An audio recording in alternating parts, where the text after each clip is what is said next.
ይስጥልኝ የተወደዳችሁ የኢትዮ ፎረም ቤተሰቦች እንደምን ቆያችሁ? ለአሁን ያሰባሰብናቸውን መረጃዎች ከዚህ እንደሚከተለው ወደ እናንተ ማቅረብ ጀመርን። ዋና ዋናዎቹን በቅድሚያም የብልጽግናው አገዛዝ የትግራይ ክልል መንግስትና ህወሓት በይፋ ፋኖና የሻዕቢያን መንግስት እንዲያወግዙ በምላሹ ደግሞ የምዕራብ ትግራይ ግዛት ወደ ክልሉ እንደሚመለስላቸው የሚጠይቅ ሽምግልና መጀመሩ ተሰማ። ሽምግልናው የመጣው በቅርቡ ያሳወቀውን ውሳኔ ተከትሎ የትግራይና የአማራ ልሂቃን የኦህዴድ ብልጽግና ላይ ያነጣጠረ አንድነትን ካሳዩ በኋላ ነው ተብሏል። ሽምግልናው በባለ ሀብቶች አማካኝነት የተሞከረ ስለመሆኑም ተገልጿል። ከምንጮች የተገኘው መረጃ ይቀርባል። ይህ በእንዲህ እንዳለ የጊዜ አስተዳደሩ ምክትል ፕሬዝዳንት መከላከያ ወደ ትግራይ እንዲገባ ትፈቅዳላችሁ ወይ በሚለው ጉዳይ ላይ ምላሽ ሰጥቷል። በትግራይ ያለ መሳሪያ በአማራ ክልል ደግሞ በጦር መሳሪያና በድሮን ጄኖሳይድ እየተፈጸመ ይገኛል ሲሉም አክሏል። የብልጽግናው መንግስት በአማራ ክልል ጦርነት የትግራይ ሰራዊት እንዲሳተፍና የቀይ ባህር ዘመቻ ውስጥ ትግራይ እንድትቀላቀል ጥያቄ ያቀረበበትን ሁኔታም አንስተዋል። ሰሙታላችሁ። በአፋር ክልል በፌዴራል ተቋም ላይ ጥቃት ተሰነዘረም። በጥቃቱ ፖሊሶች መጎዳታቸው ተሰምቷል። ከ30 በላይ ሰዎችም በድርጊቱ ተጠርጥረው ታስሯል። ተጨማሪ አለን።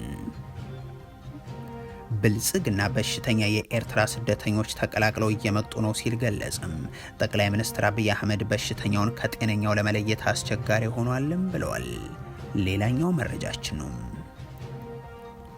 የእስራኤልም የኢራንም ድብደባዎች ቀጥሏል።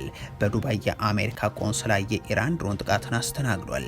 ከኢራን ባለስልጣናት ግድያ ጋር በተያያዘም ሞሳድ ያደረጋቸው የተባሉ ተግባራትም እያነጋገሩ ናቸው። የተወደዳችሁ የኢትዮ ፎረም ቤተሰቦች አብራችሁን ስትቆዩ እነዚህን እና ሌሎችን መረጃዎችን ታደምጣላችሁ። ሰናይ ቆይታ ይሆንላችሁ።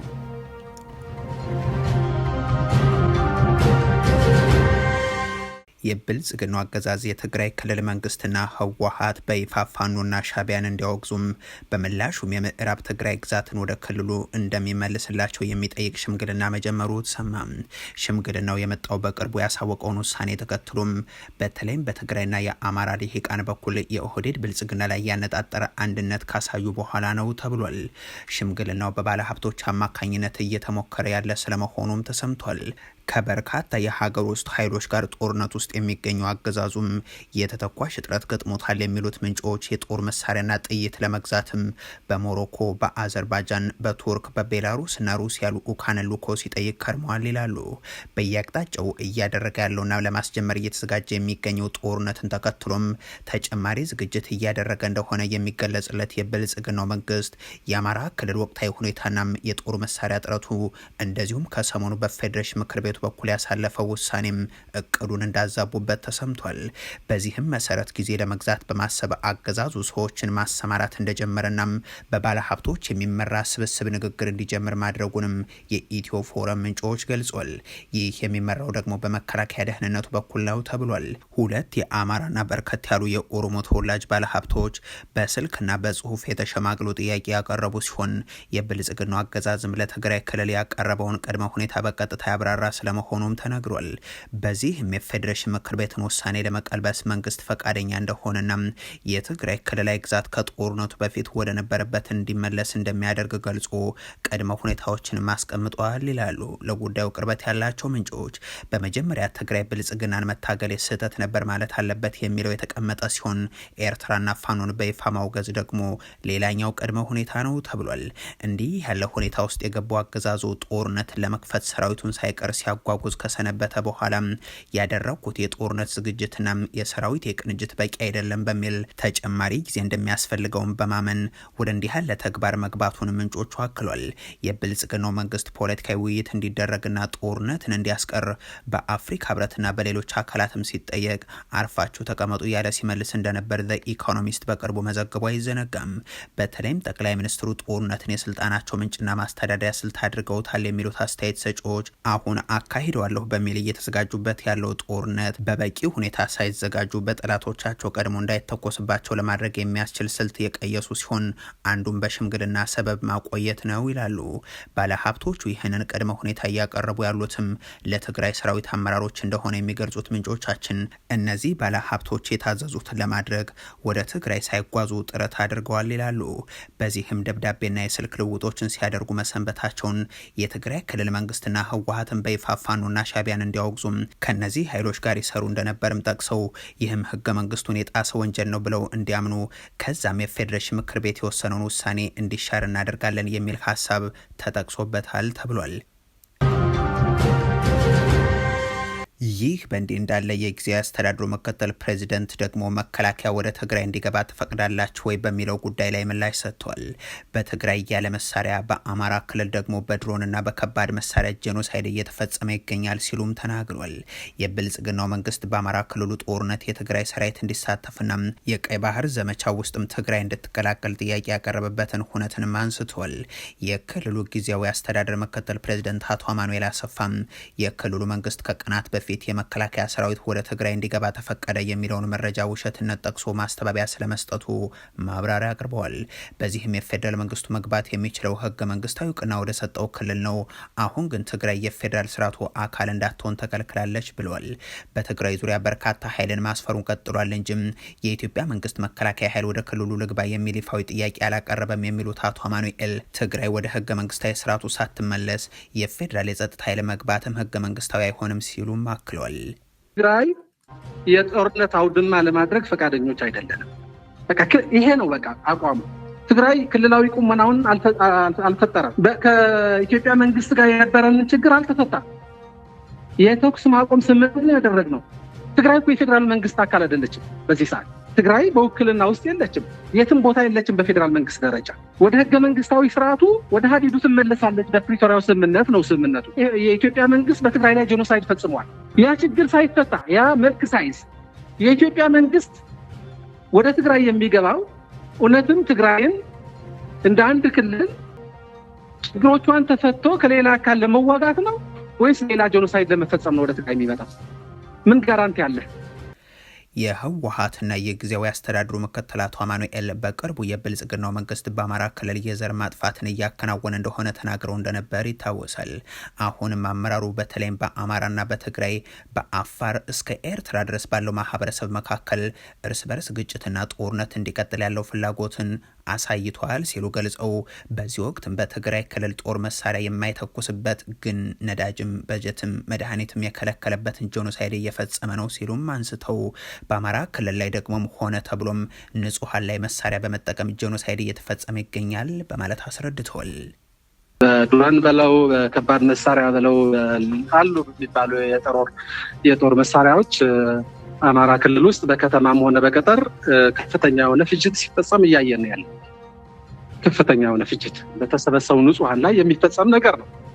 አንዳንዱ ደግሞ የኢትዮጵያ ወታደሮች ሲቪሊያን ይዘው ሰቃቂ በሆነ መልኩ ሲፈጽሙ እያየን ነው። ስለዚህ ጄኖሳይድ ማለት ስንት ሰው ሞተ አይደለም፣ ስንት ሰው አለቀ አይደለም። ጄኖሳይድ ማለት አንድን ማህበረሰብ፣ አንድ የፖለቲካ አስተሳሰብ፣ አንድን ማንነት የሆነ ነገር ምክንያት በማድረግ እሱን ለማጥፋት የምትወስደው እርምጃ ማለት ነው። በትግራይ ላይ ጄኖሳይድ ተፈጽሟል፣ አሁንም እየተፈጸመ ነው። ሌላ መንገድን በመጠቀም ጄኖሳይድ ቀጥሏል። ወደ አማራ ስትሄድ ደግሞ ያው መሳሪያን በመጠቀም ሌሎችንም ነገሮች በመጠቀም ያው ሰው እያለቀ ነው ያለው። ጄኖሳይድ እየተፈጸመ ነው። በዚህ ጄኖሳይድ ላይ ፋኖን መዋጋት በሚል የትግራይ አመራርም እንዲሳተፍ ጥያቄ ቀርቦለት ውድቅ ማድረጉን በድጋሚ አስታውሷል። ይህ ጥያቄ በሌላ መንገድ ከኤርትራ ጋር በተያያዘ ጉዳይም ተነስቶ እንደነበር አክሏል። በቀይ ባህር ጉዳይ የፌደራል መንግስቱ እያራመደ ያለውን ትርክት እንድናራምድ ተጠይቀናል። ምናልባትም ጦርነት ከተነሳም አብረን ከፌደራል መንግስቱ ጎን ተሰልፈን እንድንዋጋ ነበር የተፈለገው፣ እኛ ግን እነዚህን ጉዳዮች አልተቀበልንም ሲሉም ለሪዮት ተናግረዋል። ፋኖን እንድናጠፋ የጦርነቱ አካል እንሆን በተለየ ጊዜ ጥሪ ቀርቧል። የቀይ ባህር ናሬቲቭ ሲነሳም ያው የኢትዮጵያ መንግስት አንድ አካል ሆነን ያንን ጉዳይ ላይ እንድንቀጥልበት በተለያየ ጊዜ ብዙ ፍላጎቶችና ጥያቄዎች ቀርበዋል። እኛ ደግሞ አሁን በኋላ ከኤርትራም ይሁን ከአማራም ይሁን ከአፋርም ከሌሎችም ጎረቤቶች የተፈጠሩ ችግሮች በህግና በሌሎች መንገዶች እንዲፈቱ ተደርገው ዘላቂ ወደሆነ ሰላምና ጉርብትና እንጂ ሌላ ጦርነት አያስፈልግም የሚል አቋም ነው ያለን። ብልጽግና በሽተኛ የኤርትራ ስደተኞች ተቀላቅለው እየመጡብኝ ነው ሲል ገለጸም። ጠቅላይ ሚኒስትር አብይ አህመድ በሽተኛውን ከጤነኛው ለመለየት አስቸጋሪ ሆኗል ብለዋል። የብልጽግናው ፕሬዝደንት ባደረጉት ቃለ ምልልስ ሻዕቢያን ከወቀሱባቸው ጉዳዮች መካከል ሀገሩን ምድረ በዳ በማድረግ ብቻ ሳይሆን ስደተኞችም ከተሰደዱ በኋላ ይጠቀምባቸዋል በማለት ነው። ሻዕቢያ ስልጣን ከመያዙ በፊት ከ300 በላይ ፋብሪካዎች ኤርትራ ውስጥ ነበሩ፣ ዛሬ አንድም የለም ሲሉ የገለጹት አብይ አንድ አስመራ ዩኒቨርሲቲ ነበር፣ ዛሬ ግን ምንም የለም ሲሉም አክሏል።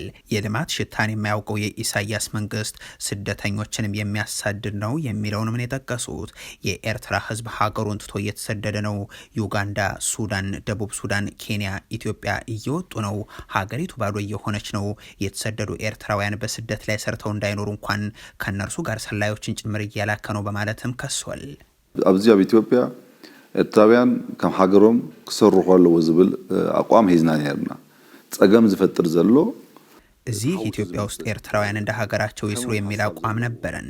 ችግር እየፈጠረ ያለው ከጤነኛ ሰው ጋር ተቀላቅለው የሚመጡ በሽተኛ ሀሳብ ያላቸው ሰዎች ስላሉ ነው። ማን ነው ጤነኛው ማን ነው በሽተኛው ለመለየት ያስቸግራል። በሀገራቸውም እንዳይኖሩ አድርጓቸው ስደት ላይም ሆኖ ነው ሻዕቢያ ሰላም የሚያሳጣቸው። ሰው በሀገሩም ከውጭም መኖር ካልቻለ ደግሞ በጣም ከባድ ነው። እዚህ ናይ ክፍአት ኩሉ ስሩን መሰረትን እዩ። የብልጽግናው ፕሬዝዳንት ሻዕቢያን የማያርፍጣት ተግባር ላይ ነው። በልምድ አንድም ጥሩ ነገር እንደሌለው ተረድተናል።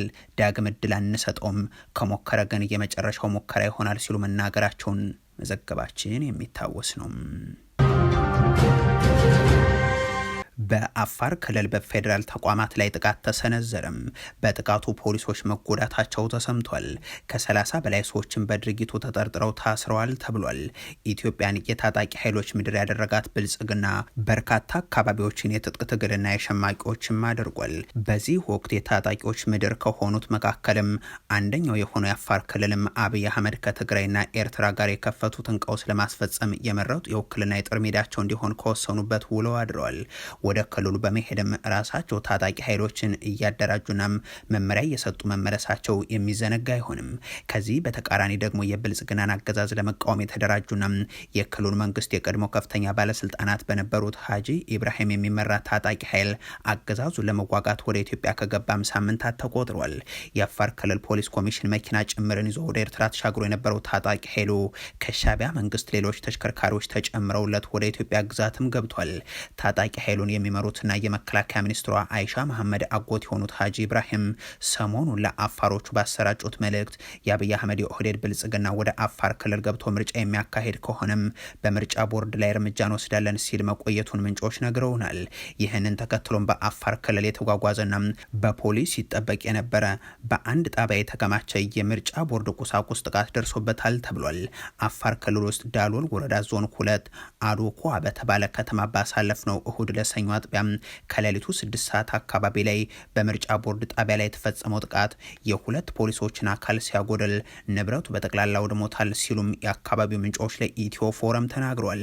በወረዳው ባሉ 14 ቀበሌዎች ላይ ሊሰራጭ የነበረ የምርጫ ቁሳቁስ እንዳለ ወድሟል የሚሉት ምንጮቹ ንብረትነቱ የመንግስት የሆነ ባለ 2 ክፍል ቤትን በሳት ተቃጥሏል ሲሉም ነግረውናል። ጥቃቱ ከተፈጸመ በኋላ በአካባቢው የደረሰው የብልጽግናው አገዛዝ ከጉዳዩ ጋር ምንም ግንኙነት የሌላቸውን ሰዎችን አስሮ እመኑ ያለ መሆኑን የነገሩን አንድ የጸጥታ ባልደረባም በጠቅላላ ወደ 30 የሚሆኑ ሰዎች በቁጥጥር ስር ውለዋል ብለውናል። የብልጽግናው አገዛዝ ያዘጋጀው የምርጫ ድግስ አብዛኛው የሀገሩ ህዝብ በጦርነት ውስጥ እንዲቀጥል ከመደረጉ በተጨማሪም እንደ አፋር ባሉ ክልሎች የሚንቀሳቀሱ ታጣቂዎች ደግሞ የምርጫውን መካሄድ ፈጽሞ እንደማይፈቅዱ ሲናገሩም ከርመዋል። የእስራኤልም የኢራንም ድብደባዎች ቀጥሏል።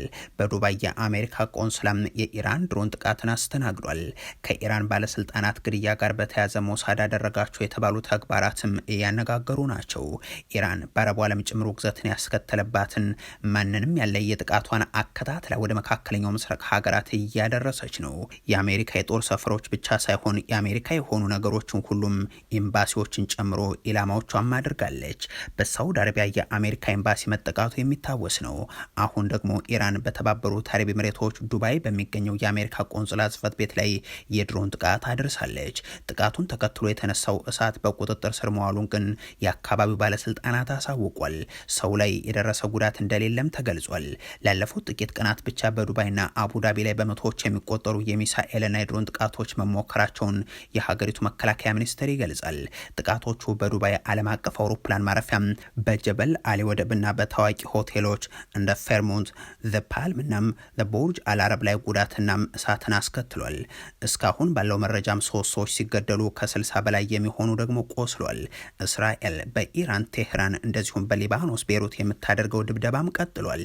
የኢራን አብዮታዊ ዘብ በአንጻሩ ምሽቱን በእስራኤል ላይ ሌላ ዙር የሚሳኤል ጥቃት መፈጸሙን ገልጿል። የፋርስ የዜና ወኪል እንደዘገበው ከሆነም የአብዮታዊ ዘቡ ኦፕሬሽን እውነተኛ ቃል ኪዳን 4 የተሰኘው ዘመቻ 16ኛ ምዕራፍ ተጀምሯል። በዚህም በርካታ ቁጥር ያላቸው ሚሳኤሎችና ድሮኖች በእስራኤል ቁጥጥር ስር በሚገኙ ግዛቶች መካከለኛ ክፍል ላይ ያነጣጠረ ጥቃትን ሰንዝረዋል። ይህ የኢራን ጥቃት የተሰነዘረው እስራኤል በኢራን በሚገኙ የሚሳኤል ማስወንጨፊያ ጣቢያዎችና በአንድ የኒውክሌር ምርምር ማዕከል ላይ የአየር ድብደባ መፈጸሟን ካሳወቀች በኋላ ነው። ኢራን ባለስልጣኖቿንም እያጣች ነው።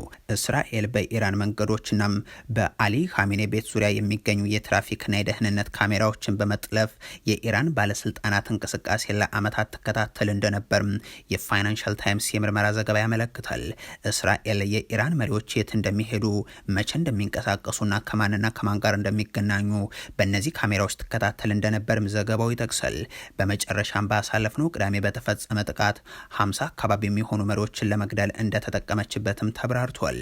የተወደዳችሁ የኢትዮ ፎረም ቤተሰቦች ለአሁን ያሰባሰብናቸው መረጃዎች ይህንን ይመስሉ ነበር። አበቃን። ቸር ያሰማን።